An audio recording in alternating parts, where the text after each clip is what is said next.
बहुत धन्यवाद। और आज ही गुरुआ विधानसभा के लिए जो आम चुनाव होने वाला है 28 तारीख के, वही समय में आज मीटिंग हो रहे थे, वो अध्यक्षता उदय जी कर रहे थे, जनता दल यूनाइटेड के अध्यक्ष थे और संचालन कर रहे थे नंद किशोर ठाकुर साहब, और यहाँ पर उपस्थित थे राजीव जी, ये तो विधायक महत्वपूर्ण, और यहाँ पर उपस्थित रामाशीष जी, कृष्णा मांझी जी, अशोक मांझी जी, विनोद जी, राजेश पासवान जी, विजय प्रसाद जी, संजय चंद्रवंशी जी, राम जी मांझी जी पूर्व मुखिया, कविंदर जी, उमाकांत सिंह गामी जी, आशुतोष जी, जानकी पांडे साहब, तरह की जो बात अब इस तरह की जो आपकी लालसा है, इसी से ऐसा लगता है कि आप में राजनीतिक भूख है, राजनीतिक चाहत है और राजनीति को अच्छी दिशा में ले जाने की आपके पास जज्बा है, और ये बहुत शुभ लक्षण है और इससे हम लोगों को दिशा मिलेगी, हम लोगों को उत्साह मिलने की बात है। इसलिए हम आप लोगों को बहुत बहुत धन्यवाद देते हैं। भाइयों बहनों, बहुत सारी बातें हमारे साथियों ने की, वो मौजूद है और आप लोग सब जानकार हैं। छोटी सी बात हम आपसे कहने के लिए आए हैं, ये जो चुनाव है 2020 का, जो 2025 तक के आप इजाजत देंगे सत्ता में रहने का, एक अहम समय है ये। इस समय में हमको आपको बहुत सावधानी से काम करने की आवश्यकता है, और ऐसा हम देख रहे हैं कि आए दिन कुछ लोग आ रहे हैं, वैसे लोग आ रहे हैं जो न तो कभी आंदोलन किया, न तो कभी कोई सामाजिक सरोकार रहा, और एकाएक राजनीति में आए हैं और कल प्रधानमंत्री मुख्यमंत्री बनने की जिज्ञासा रख रहे हैं और लोगों से बात करते हैं। क्या पक्ष है, किस कारण से वो कहते हैं, कौन समाज सुधार की बात करेंगे, अपना कोई ब्लूप्रिंट वो नहीं बतलाते हैं, सिर्फ और सिर्फ एक बात कह रहे हैं जो हम सुन रहे हैं, आप भी सुन रहे हैं। वो जानते हैं और हम भी जानते हैं कि संसार में सबसे ज्यादा युवा वर्ग के लोग हिंदुस्तान में हैं, और हिंदुस्तान में भी सबसे ज्यादा युवा वर्ग के लोग बिहार में हैं। जानते हैं लोग कि युवा शक्ति बहुत बड़ी शक्ति है, और युवा अगर सचमुच में ठान लिया कुछ करने को, तो फिर उसके सामने कोई नहीं है। ये दिमाग में बात रख करके आज हमारे युवाओं को लॉलीपॉप बताया जा रहा है कि 10 लाख लोगों को हम नौकरी देंगे, उसमें भी सरकारी नौकरी की बात करते हैं। नियोजन की बात याद रखिए, नियोजन और नौकरी में फर्क है। नियोजन होता है कि कोई भी काम करके हम जिंदा रह सकते हैं, हमको मौका मिलना चाहिए, और नौकरी का मतलब है चाहे प्राइवेट क्षेत्र हो या फिर सरकारी हो, किसी के मातहत हमको काम करना है, उसको नौकरी कहते हैं। हम कहना चाहते हैं कि 2005 के पहले जो आज बोल रहे हैं इतनी बड़ी संख्या में नौकरी देने का, तो क्या उस समय यहाँ किया गया था बिहार में? न तो एक कारखाना लगे और न तो और कोई बहुत बड़ा व्यवसाय का काम हुआ, बल्कि उल्टे कारखाना वाले लोग थे, व्यवसाय वाले लोग थे, बिहार छोड़ के जा रहे थे और बहुत छोड़ भी दिए थे। तो फिर आज कौन बिना पर कहते हैं कि हम 10 लाख लोगों को नौकरी देंगे? तो हम आपको कहना चाहते हैं ये झूठी बात बोल रहे हैं, लॉलीपॉप दे रहे हैं हम लोगों को, कुछ समझा रहे हैं गलत। और उसमें हम कहा करते हैं, आप भी जानते होंगे, कल प्रधानमंत्री जी ने भी इसकी चर्चा की है कि 10 लाख नौकरी देने का मतलब है 60,000 करोड़ रुपया सालाना हमको खर्च होगा, और आज करीब करीब 4 लाख के आसपास में नौकर लोग हैं, सरकारी नौकरी में हैं, उनको हम लोग 57,000 करोड़ रुपया दे रहे हैं। अगर दोनों को मिला दिया जाए तो लगभग 1,17,000 करोड़ रुपया खर्च होंगे सिर्फ और सिर्फ नौकरी में। और बिहार का बजट क्या है? जब नीतीश कुमार जी आए थे 2005 में बिहार में, तो इनका बिहार का बजट 48,000-50,000 के आसपास में था, और आज हमारा बजट 2,25,000 का हो गया है। जब 2,25,000 का हमारा बजट है, उसमें 1,17,000 रुपया हम सिर्फ दे देंगे नौकरी पेशा वालों को, तो विकास के लिए क्या काम बचेगा? 1,10,000 5,000। इससे क्या विकास होगा बिहार का? तो इसका मतलब है कि वो झूठी बात बोल रहे हैं, बरगला रहे हैं। यहाँ पर एक संदेह होता है हमको, और शायद आप लोग इस बात को समझते हैं कि हाँ वो नौकरी देंगे, नियोजन देंगे, और एक बहुत बड़ा उद्योग वो चलाएंगे। और उद्योग कौन है? कौन उद्योग होगा? वो होगा अपहरण और लूटपाट का उद्योग होगा, जो 2015 डॉक्टर लोगों का अपहरण, इंजीनियर लोगों का अपहरण, व्यवसायियों का अपहरण, और बड़े बड़े किसान लोगों का अपहरण हुआ करता था। अपहरण होता था, यहाँ तक कि तो समझ में बात आती है, और आप लोगों को भी समझ में बात आती होगी। लेकिन जो सूक्ष्म बात है, शायद ही समाज में कुछ कम लोगों को पता होगा, जो मैं आपसे बताना चाहता हूँ।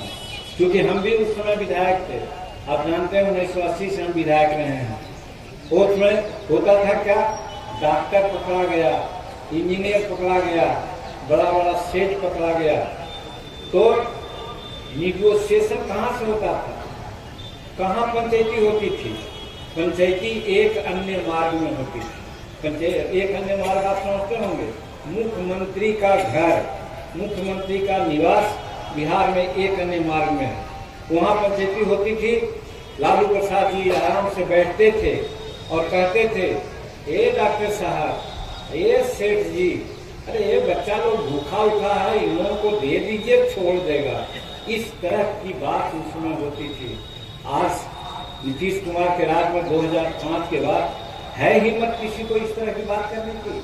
यही कानून व्यवस्था उस समय की थी और आज की बात है। और इसी में काफी लोग उद्योग में लगे हुए थे, काफी लोगों को इसमें रोजगार मिल रहा था। तो वही उद्योग, वही व्यवसाय अगर वो सत्ता में आएंगे तो लाएंगे। इसलिए वो कह रहे हैं कि हम 10 लाख में उनको नौकरी देंगे। तो अब आप दिल्ली कीजिए, आप इसका जजमेंट कीजिए कि क्या वो राज पलटना चाहिए, वैसी व्यवस्था आनी चाहिए। अगर नहीं आनी चाहिए तब तो निश्चित है कि भारतीय जनता पार्टी, जनता दल यूनाइटेड, नीतीश कुमार जी का, फिर हिंदुस्तानी अवाम मोर्चा सेकुलर जिसके अध्यक्ष हम हैं, और फिर विकासशील पार्टी वीआईपी पार्टी है, ये चारों का, एक का कमल, दूसरे का तीर, तीसरे का कड़ाही और चौथे का नाव है। हम लोग मिल करके बिहार में चुनाव लड़ रहे हैं, और चुनाव लड़ रहे हैं तो इन चारों चुनाव चिन्ह में कहीं भी आप एक की विधानसभा में देखिएगा तो एक ही चुनाव चिन्ह मिलेगा आपको। जैसे आज गुरुआ में हम लोग हैं, यहाँ भाजपा के हमारे उम्मीदवार है राजमंगन दांगी जी, यहाँ कमल छाप लेकर के आए हैं। बगल में शेरघाटी है, वहाँ विनोद यादव जी हैं, तीर छाप पर जदयू के उम्मीदवार हैं। उसके बाद आगे इमामगंज में चले जाइए, जहाँ के हम उम्मीदवार हैं, वहाँ कड़ाही छाप है।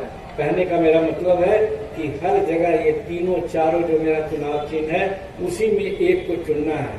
तो यहाँ पर कमल छाप है, इसलिए हम आप लोगों से अनुरोध करने के लिए आए हैं कि ये कमल छाप सिर्फ राजीव नंदन जी का नहीं है, ये नीतीश कुमार जी का, सुशील मोदी जी और नरेंद्र मोदी जी का, जीतन मांझी जी का, और हमारे जो ये हैं मत्सन्नौफ मल्लाह हमारे साथी हैं, उनका भी है। तो कहने का मेरा मतलब है, आप लोगों से अनुरोध करना चाहते हैं कि 28 तारीख को हर हालत में आप लोग एक कमल छाप पर बटन दबा करके भाई राजीव जी को जिताने का काम करेंगे। दूसरी बात हम आपसे कहना चाहते हैं, दूसरी बात आपसे कहना चाहते हैं, जो शायद दुख लगता है, लगेगा लोगों को, और किसी एक समाज पर हमारी उंगली नहीं है, लेकिन ये आप लोग समझिए हमें गोदाम से जमीन मिली है, हमें सीलिंग से जमीन मिली है, हमको बिहार सरकार की जमीन मिली है। हमारे शेड्यूल कास्ट, शेड्यूल ट्राइब्स के भाइयों बहनों का आज उस पर कब्जा नहीं है। कब्जा किसका है? एक दबंग लोग हैं जो उस पर कब्जा कर लिए हैं और आज हम लोग बिलबिला रहे हैं, छटपटा रहे हैं। आज जब सत्ता में नहीं है तब तो हमारे सारे जमीन पर कब्जा कर लिए हैं, और जिस दिन सत्ता में आएंगे उस दिन हमारी हालत क्या होगी ये आप लोग सोच सकते हैं। तो इसीलिए हम कहना चाहते हैं कि नीतीश कुमार जी, हमें छोटा मौका मिला था मुख्यमंत्री बनने का 2014 में। तो 2014 में हम लोग बने तो व्यास जी उस समय थे यहाँ के प्रधान सचिव राजस्व विभाग के। हमने प्रयास किया था कि 15 जून 2015 तक समस्त बिहार का सर्वे हम कराएंगे। कितना भूदान की जमीन है, कितनी जमीन है शहरबंदी की, कितनी जमीन है बिहार सरकार की, सारे जमीन को एकत्र कर करके अगर किसी को पर्चा नहीं दिया है तो पर्चा देंगे, पर्चा दिया हुआ है तो उस पर कब्जा देंगे, कब्जा दिला करके हम सारी सहूलियत उनको देंगे। खेतबाड़ी कृषि करने का ये हम लोग निर्णय लिया था, और साथ साथ निर्णय ये भी लिया था कि 3 डिसमिल जमीन में हमारा मकान बढ़िया नहीं बन सकता, इसलिए हम निर्णय लिया था कि हम 5 डिसमिल जमीन मकान बनाने के लिए देंगे। और आज भी है, हम आए हैं मुख्यमंत्री नीतीश जी के साथ, और हम आपको विश्वास दिलाते हैं कि नीतीश जी से मिल करके हम जो किया था 2015 में कि 5 डिसमिल जमीन को देंगे, लेकिन 20,000 और 60,000 रुपया में 5 डिसमिल नहीं जमीन होती है। उसके लिए मार्केट रेट से हम पैसा देंगे, चाहे 5 लाख लगे, चाहे 4 लाख लगे, और उसे खरीद करके लोगों को हम मकान बनाने की सुविधा देंगे। ये हमने निर्णय लिया था और आज भी करना चाहते हैं।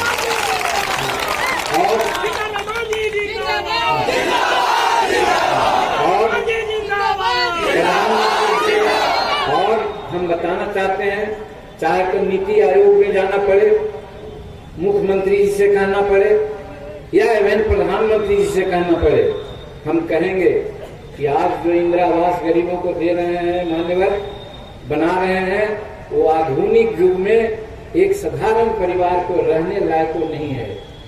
एक कोठरी बना दिया, एक उसारा दे दिया और इंदिरा आवास हो गया। इसमें ये तो 17वीं शताब्दी में भी शायद ऐसा नहीं होता था, या आज है। टापू पर, टाट पर, नदी किनारे, सड़क किनारे हमारे लोग मकान के अभाव में झोपड़ी दे करके रहते हैं। अगर बनाना है तो एक सभ्य परिवार जो साधारण होता है वैसा बनाइए, और वैसा बनाइए कब होगा कि कम से कम 3 कमरा बनाइए, ओसारा दीजिए, उसमें किचन बनाइए, यानी भोजनालय बनाइए, खाना बनाने का अलग हो जाए, शौचालय अलग हो, और साथ साथ हमारे जो जिया जंतु रहते हैं, चाहे हम बकरी पालते हैं, चाहे सुअर पालते हैं, चाहे जानवर पालते हैं, उसको रखने का अलग जगह नहीं दीजिए। ये सब एक कर करके, और पानी दे दीजिए हमको, बिजली तो दे ही रहे हैं, शौचालय तो ही है। ऐसा अगर देते हैं तो कहा जा सकता है कि एक निम्न वर्ग के, मध्यम वर्गीय लोगों को रहने लायक है। इसमें चाहे जितना पैसा हो, हमारा भी अंश है। इसलिए नीति आयोग में जाकर के या प्रधानमंत्री से क्या करके हम ऐसा व्यवस्था कराने की बात सोचे हैं। इसीलिए माननीय मुख्यमंत्री जी के साथ हम आए हैं। इसलिए हम गरीब भाइयों को, जो मकान जिनको नहीं है, उन लोगों को हम स्वस्थ करना चाहते हैं, स्वस्थ करना चाहते हैं। आपके लिए व्यवस्था होगी। और एक अव्यवस्था भी है। वो अव्यवस्था क्या है कि हमारा परिवार सड़क किनारे, नदी किनारे, पईन किनारे, छौर पर या शहरों में झोपड़ी बना कर तो रहता है, और कहीं कहीं आज अतिक्रमण के नाम पर या और के नाम पर एक बार बुलडोजर चला दिया जाता है। हमको याद है पटना में हमारी 2-4 बेटियां जो गर्भावस्था में थी, निकाल दिया गया, मकान तोड़ दिया गया, रात में सड़कों पर उसको प्रसव हुआ है। हम ये कलंक को दूर करना चाहते हैं। हम प्रधानमंत्री से मिल करके, नीतीश कुमार जी से बात करके हम चाहेंगे कि जहां हमारा आदमी बसा हुआ हो उसको तभी हटाइए जब तक कि उसका वैकल्पिक व्यवस्था न हो जाए। और ये सुप्रीम कोर्ट का भी आदेश है।